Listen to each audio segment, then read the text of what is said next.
What's up, everyone? Mr. NoobTube Gamer. Today we're going to be talking about the most underrated FPS of all time. Not too long ago, I made a video talking about the most overrated FPS, which I said is Team Fortress 2. That game is awful. But for this video, we're going to be talking about a game that is actually superior to Team Fortress 2 in almost every way imaginable. It just kicks the shit out of that game. And that game is none other than Gotham City Imposters, a very weird concept of a game. It's a first-person shooter set in the world of Batman, and you get to play as one of two of the street gangs in Gotham City. One of the gangs is supporting the Joker, and the other one is supporting Batman. And I think it's a very cool concept overall. It's a bit over the top, but that's kind of the whole point, right? It's been almost 10 years since this game was released in February of 2012, so we're just a couple months away from the 10-year anniversary, which is crazy. Because I remember playing this game when it came out. I had it on Xbox 360, and I shit you not, even though I was a huge Call of Duty and Battlefield fan back then, I played a lot more of Gotham City Imposters than I did with Modern Warfare 3 or Battlefield 3. I actually played Gotham City Imposters more than those games because for some reason it really resonated with me. It was a cheap $15 Xbox arcade game. It wasn't even a full $60 release.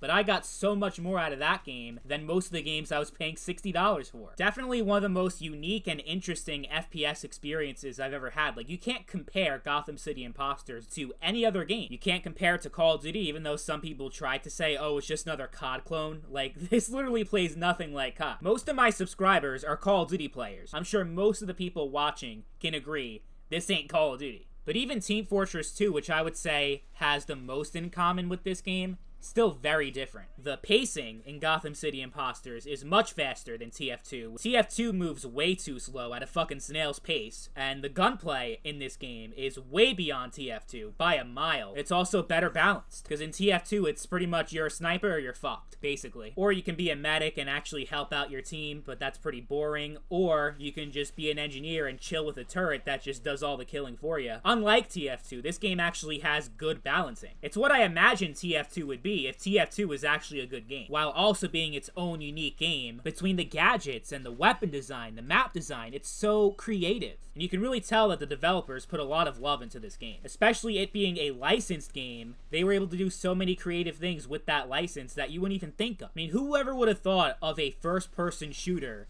between a Batman faction and a Joker faction? They all have like these makeshift weapons. It's brilliant. It really is. And it's a real shame that more people did not appreciate this amazing game. I think a big reason why it never really took off like a TF2 is that it was pretty much one and done. Like, they released the game and didn't really support it that much after launch. There was really not a lot of post-launch content. We did get some of it in 2012, but by 2013, the game didn't really get any major updates anymore. While TF2 still gets new content to this day, 15 years later, either through Valve officially or through modded shit. But GCI hasn't gotten a big update in 8 or 9 years. And this game also had no mod support, no custom server, so on PC, it really didn't have a huge audience because of that. And the game was rather popular on consoles for a while, but what happened was the new consoles came out, the PS4 and Xbox One, and the game was never ported over to the newer consoles. So the player numbers dropped dramatically around 2013, 2014, and actually in 2014,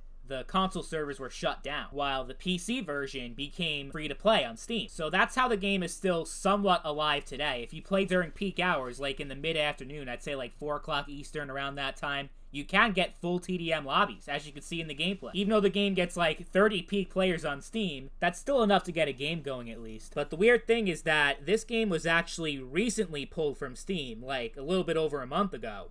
Probably due to licensing issues. The licensing for the game probably expired, so they had to pull it from the store. Thankfully, the servers are still working, but if you do not have this game in your library, unfortunately, there is no way for you to actually play this game. If you don't have it in your library already, you're shit out of luck. And it was just so sudden. They just randomly did this. The publishers or whoever, I don't know who's in charge, but whoever decided to pull it from Steam didn't even warn the player base that this was going to happen. Like, hey, you have until like this day to install the game before it gets taken off. They didn't say that.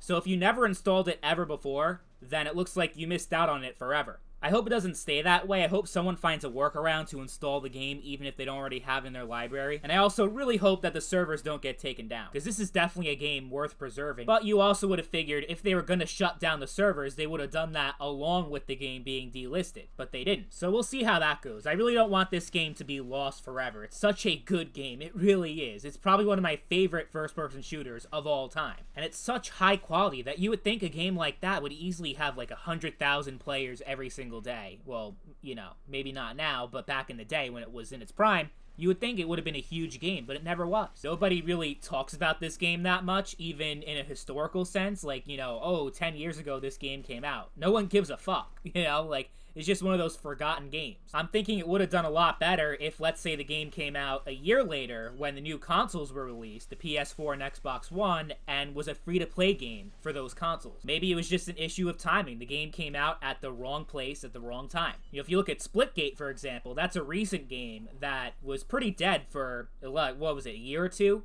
since the game came out? But once it came out on all the consoles and it had crossplay and all that, and it was on the PS5 and Series X, there aren't too many free-to-play shooters on those consoles, so I was really able to take advantage of that. And now Splitgate has like 50,000 players right now on Steam, even more if you include crossplay. So sometimes it's just all about the timing, not even the quality of the game itself. And I think that's probably what happened with Gotham City Imposters. I can speak from my own experience that once the new consoles came out, once I got my hands on a PS4, I stopped playing Gotham City because I didn't want to dust up the old 360. It was just more convenient to play on the newer console that you have and the console that you put the most time into. And I also didn't have a PC that could run the game at a decent frame rate, so that wasn't an option for me. So I took like a 4 or 5 year hiatus from the game and came back in like early 2019 when I finally got a good gaming PC. So I still play this game from time to time, not very often, but I could tell you this, if they re-released this game, remastered it, and did crossplay, holy shit, I would be on that for hours and hours and hours. I would have to convert my channel from Call of Duty to Gotham City. That's how much I love this game. Definitely the most underrated FPS. I'd put in the same conversation as games like Titanfall 2 and Battleborn, games that just weren't released at the right time. If the stars were aligned properly, all the games I just mentioned would have been a lot more successful than they actually turned out to be. I throw Lawbreakers in there too. But let me know what you guys think. What did you guys think about Gotham City Imposters? Did you ever play it before? And if you did, what did you think about that game? Did you love it? Did you hate it? Let me know your thoughts about Gotham City Imposters, and also let me know, what do you think is the most underrated FPS of all time? As always, thank you all for watching, and I'll catch you guys later. Peace.